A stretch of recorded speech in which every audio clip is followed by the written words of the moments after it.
Welcome back, guys, to this journey on the John Muir Trail. If you guys are freshly joining us, please take some time to go back to check out the first 3+ weeks on the trail. A lot of good insights and lessons learned. If you have hiked it, you might appreciate some of the ups and downs. If you haven't hiked the John Muir Trail, definitely give you an idea of what to expect and how to plan to have a little bit smoother experience than we had out there. So without further ado, today's journal entry is day 25 on the John Muir Trail. It was Tyndall Creek to Wallace Creek. Date was 8/17/14, August 7th,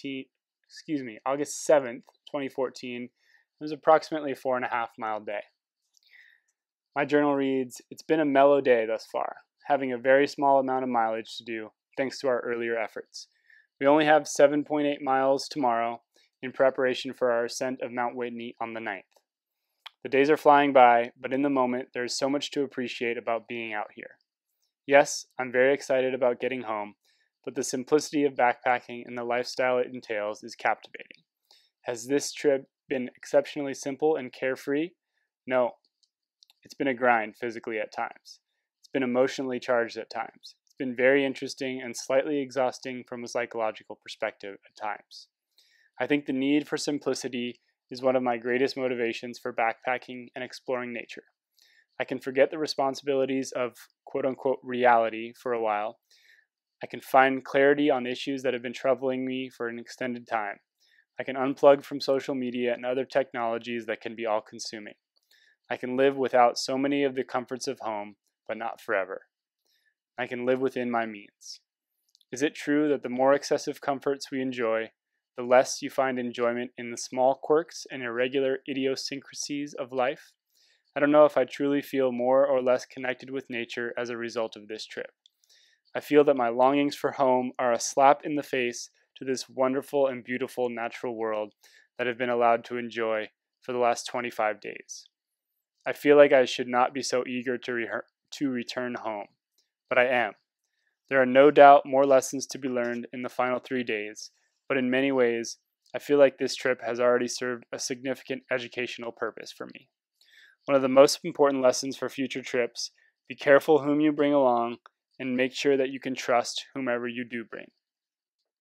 The benefits of a sizable team are obvious, but the detriments of a lack of team chemistry can be crippling to the overall mission of the group.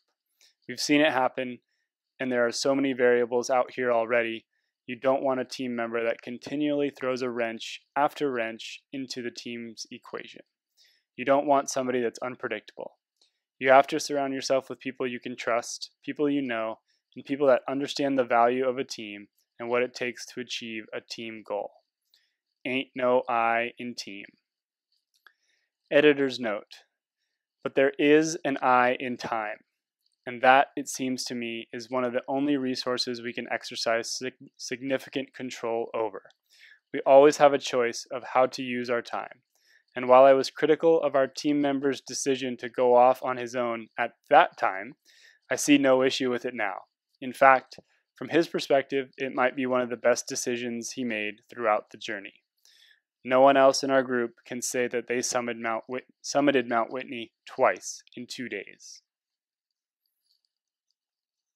So that's my entry from day 25 on the John Muir Trail. Hope you guys enjoyed it, along with these photos that went along with it. Photo at the end here is of Mount Whitney in the distance, our first view of Mount Whitney on the trail. Thank you guys for supporting my continued mission to explore wilderness, create learning opportunities, and connect with nature. We'll see you for the day 26 video.